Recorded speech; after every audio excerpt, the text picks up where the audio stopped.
as we breathe out, just naturally relax.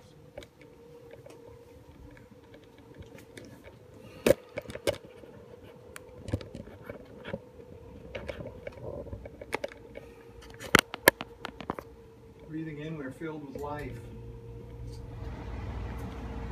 And breathing out, we relax into love.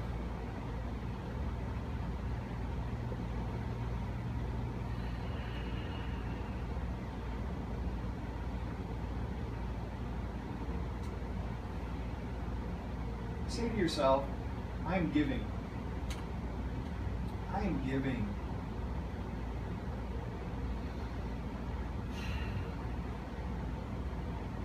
And just allow these words to be your words.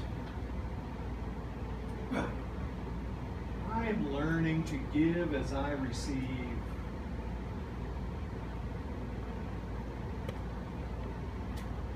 I allow the pictures to flow before my mind's eye. What have I been given?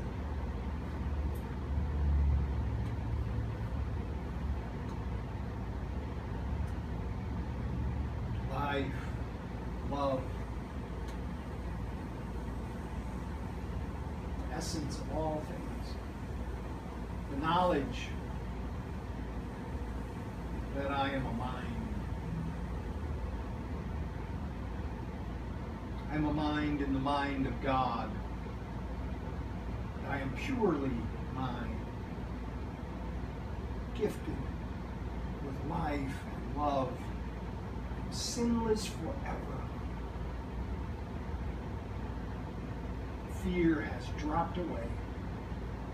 I am wholly unafraid. I am created out of love and have not left my source. I remain as I was created.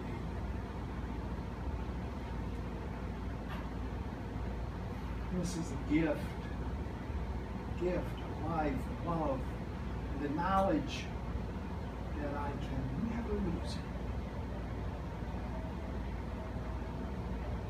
I see now that it is given as well to every living thing. For but by that gift alone does everything live.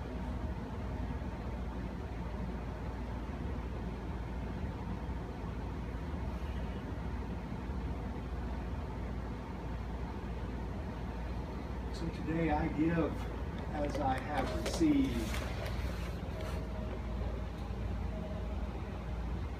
All sins forgiven.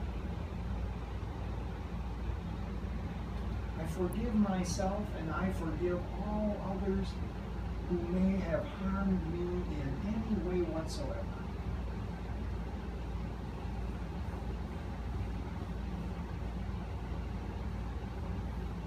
The vision of Christ opens up in my mind and gives me the power to overlook all mistakes. In true forgiveness, I see them all unreal and replaced with the love of God. All sin disappears in a vision of holiness that lies beyond them and comes to take their place. No matter the form, nor how enormous they appeared to be, nor who seemed to be hurt by them. They are no more. And all of the effects that they seem to have are gone. All sin washed away, gone, undone, and never to be done. I give as I receive. The Christ vision looks on me as well. Not a difficult lesson to learn. To remember remember that my brother, my sister is myself. And if they be lost in sin, so do I. But if I see the light in them,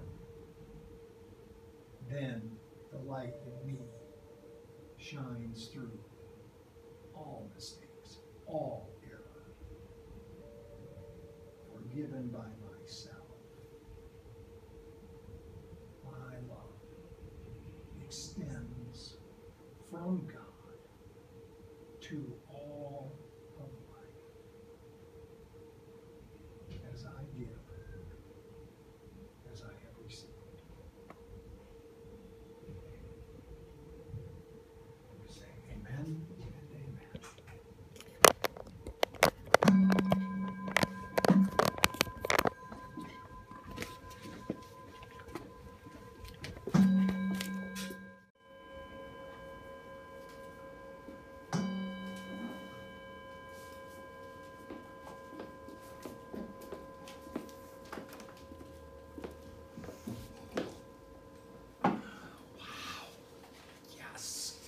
Yes.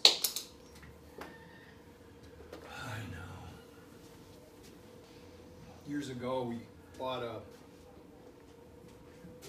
book for the grandkids that I thought was weird. Like when I saw it on the shelf, I went like that. And it said the name of the book was Everybody Poops. What? Reverend, stop it right now. It just seemed. And then I said, well, that's great, right? Well, and it was a good thing to know. So the talk for today is really about eliminating the negative, right? So we think about that, and this is for me. I actually use this as a meditation. You may think it's like an unpleasant or maybe even disturbing idea, but the body is continually working with whatever we take in, and well, how it's supposed to work, how it's designed to work, is it's taking in whatever we take through the mouth, whatever we breathe, whatever all of this stuff that we're taking in from the outside. The body is taking it and doing this like separation deal. It's like taking the good stuff, or it's at least taking the stuff it thinks it needs, right? And then it is shuffling off the stuff that it doesn't need. And then this stuff that it doesn't need, we deposit in one way or another somewhere where we can get rid of it easily and quickly. And so this process then is just kind of a natural thing that is happening, and I say that I'll get back to this. I don't want to hold your mind in that place for too long. But so this idea of elimination is a power. It is actually a power. The body has it, but the larger power is in the mind. Mind has a power called elimination.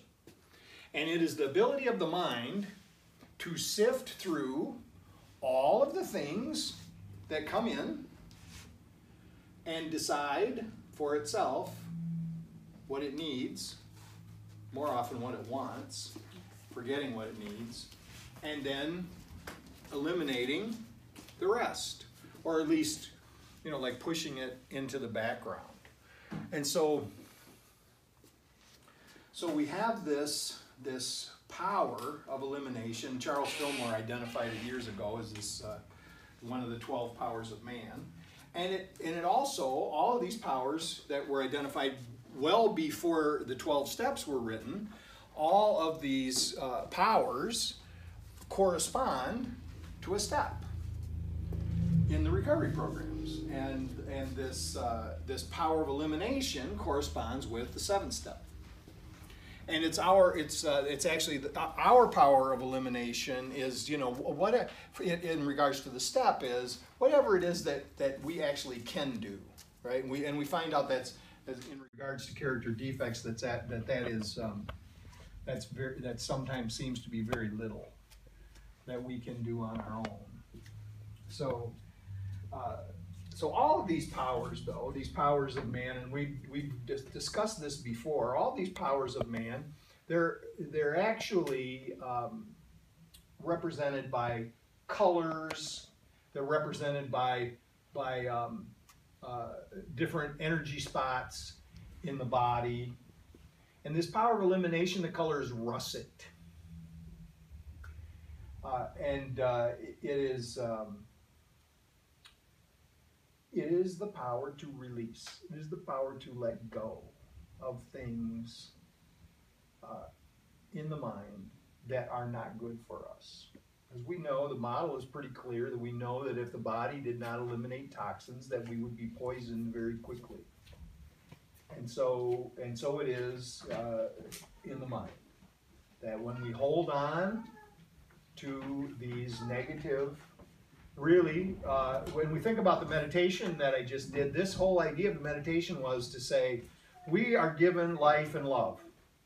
This is really the foundation for I think the right kind of gratitude is just to be grateful for life and love, and not even now I think it is helpful, especially on a day when we're not feeling very good and we're kind of down and we're thinking that we've been put upon by life, to kind of make a list of what we have to be grateful for, and that's great. We get some perspective, and we do see that things are generally going a lot better than I think. I like that there's a line in the basic text that says we usually find that we're doing better than we think. And that's it's a very deep statement that when we really look closely, we realize that our mind has been playing tricks on us, and that things really are considerably better a lot of times than we think they are, because we get caught up in the controversy of the moment, the chaos of the instant that's just descending on us. So, but the gratitude has to stem, this basic gratitude for life and love, without it being a comparison thing. Because this is the way I was always taught. I was always taught the reason you're grateful is because there's starving children in India. This is why you're grateful. That's why you clean your plate too. That's why you get fat. Right? I mean, a lot of us, because we were taught never to leave anything on the plate. I don't know that we were taught never to leave anything on the second plate, because usually there was only one plate, but we were taught to leave nothing on that one. So anyway, this gratitude arises just out of a sense that we have this tremendous gift of life, and then in every moment there is an opportunity for us to move into something better.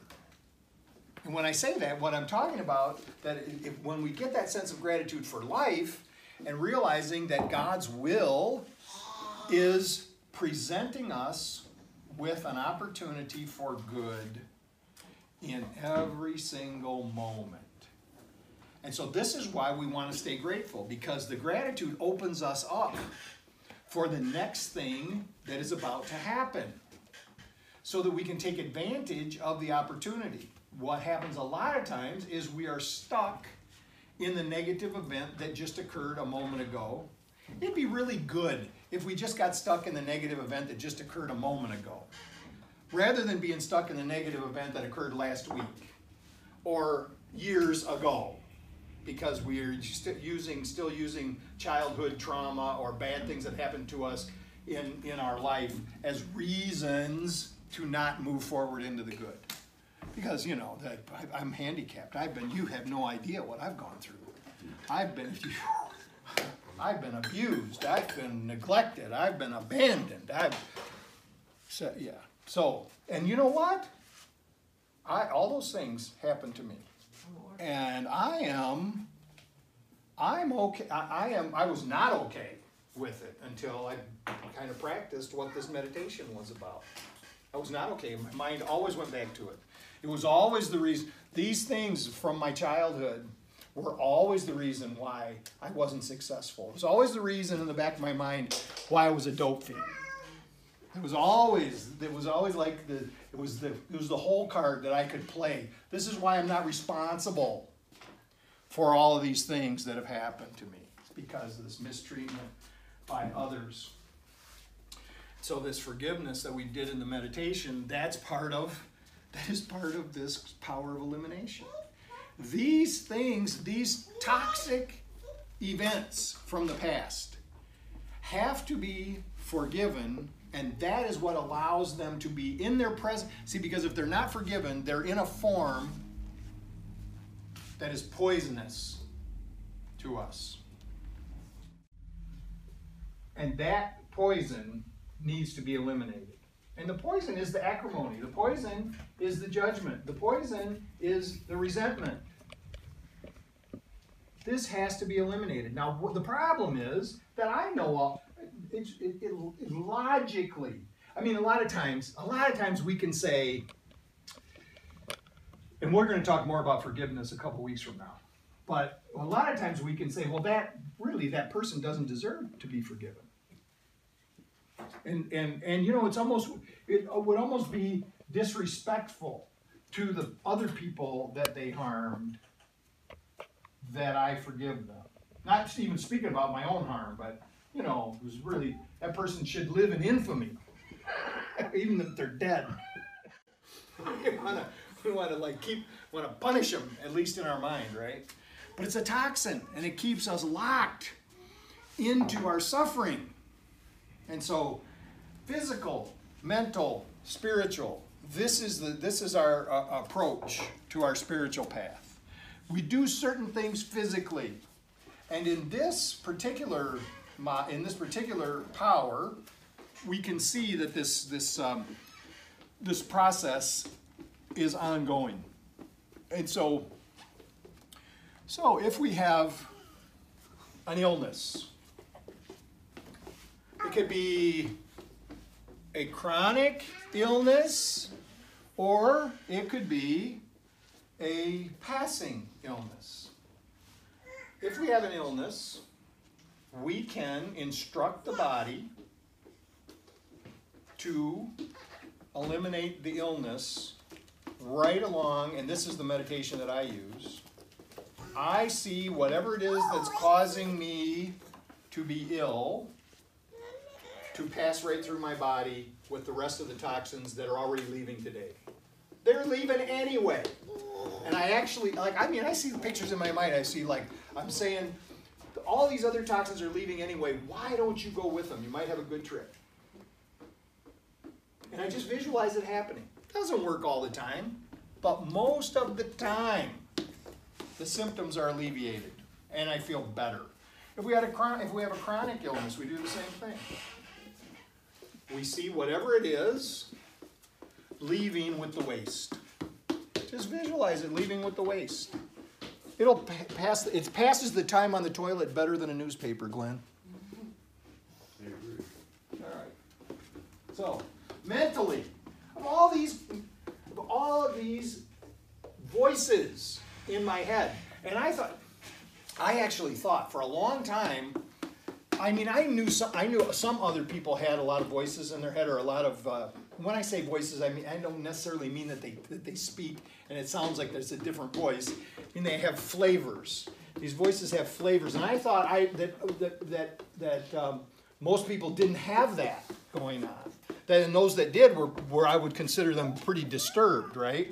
Until I started really paying attention to my thoughts.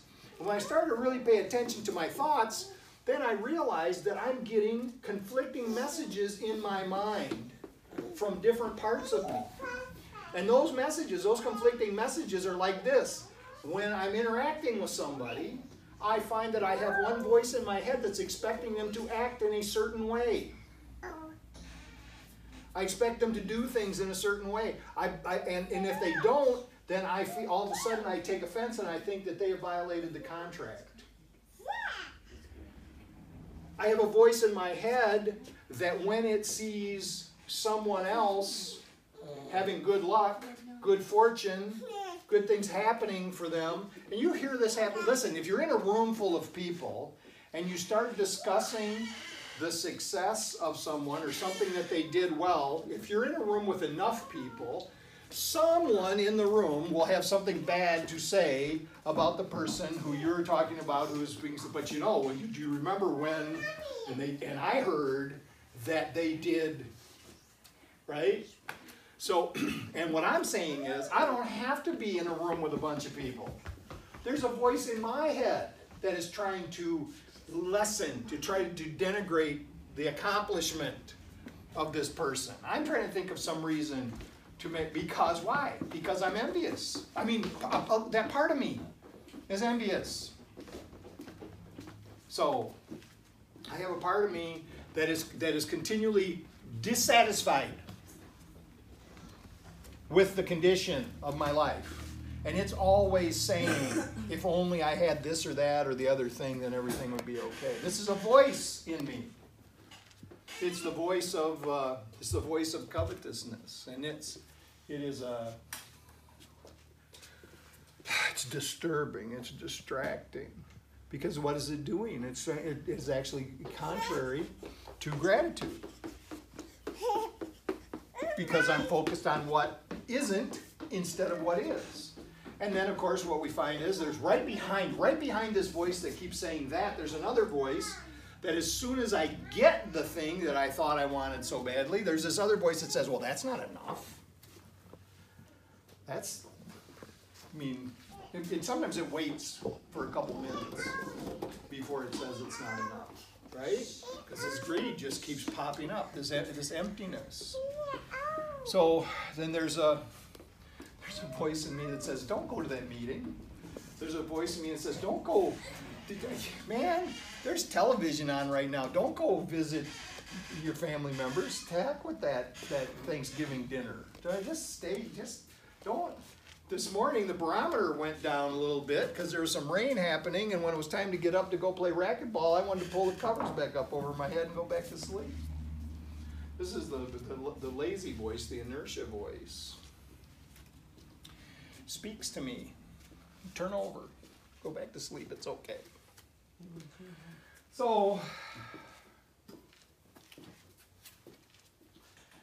there's a voice that cries, you're the worst. It cries out loudly, you're the worst. You're the worst. And you know what? It's really bad. It's really bad. So you better do everything you can to put the best face on things. You better do everything you can to appear out there in the world to be better than this, because you suck. Yeah, it's in there. Still, even now, it's still in there. Every once in a while it comes up. Especially when I've done something that I wished I wouldn't have done afterwards. Anytime I would have a regret about something, that voice says, oh, you really do suck. Oh, man. Look at you after all these years, still. And then there's this voice of anger. Every time I feel threatened by something, anger speaks up very quickly. It wants to yell at people. It wants to do more than yell. So this is what's going on in the mind. And here's the thing is, and this is what we found out, is that there are a lot of things that I can do. I can use this power of elimination that's actually in my mind to let go of those thoughts and those voices. I can use that power to do that.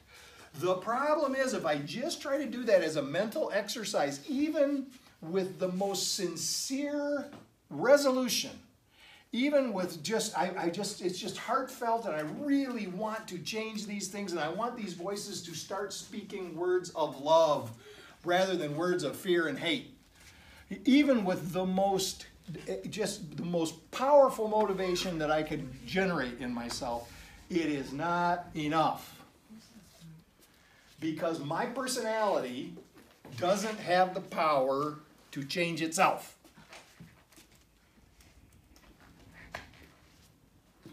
We can establish some new habits, we can move things around a little bit, but we do not have the power to make these very basic kind of changes that are at a level, well, you know, here, with the level that they're at, there is a power in us that can change them, that can eliminate them, that can send them out and away. And that is the power at the deepest level. That is the power of God. That is the power of the Christ consciousness that is within us. The problem is when I'm holding the committee meeting with all of these disparate voices, and I am paying attention to them, and and actually what I'm trying to do is conduct some kind of a concert with these people, these imps, whatever, that don't even know how to play their instrument, much less put it into harmony. I'm distracted from what's really there. So it needs to be eliminated, and it's eliminated on the spiritual level. And how it is eliminated is I sit quietly and I get an image in my mind of what would life be like if all of these voices were healed and they began speaking together in harmony. They began acting together for the good of the common welfare, which of course is my own. What would it be like? What does it feel like to not be angry, to be forgiving? What does that feel like? It feels like, man, it feels like a burden is lifted from me. What does it feel like to be able to move into action, into do what I said this morning and just for today, proper service, to do the right thing for the right reason, at the right time? What's that feel like? I'll tell you what it feels like. It feels like being fulfilled. It feels like what I'm doing in life is worth something, and that feels good. So all these things I can go down the list. But the point is, once I visualize it, once I see it in my mind, I can feel it. And once I feel it, then all I need to do is ask Spirit to eliminate, to remove my shortcomings. And it worked for me, it will work for you, and I'm sorry. I am not saying that you are going to walk out of there St. Francis of Assisi. That's not what's going to happen. You're not going to walk out of that meditation as Augustus over here. That's not going to happen. What is going to happen is that Spirit is going to deliver the power to the mind. The power of decision. The power to make choice for the right thing. The power, whereas before we might have been involved in automatic behavior where we just acted on whatever that crazy voice said, we just did it. Spirit is going to deliver to the mind the power to make a decision. And the mind is going to deliver to the body the power to walk in the right direction. To do the right thing. To do the right thing for the right reason at exactly the right time. That's enough.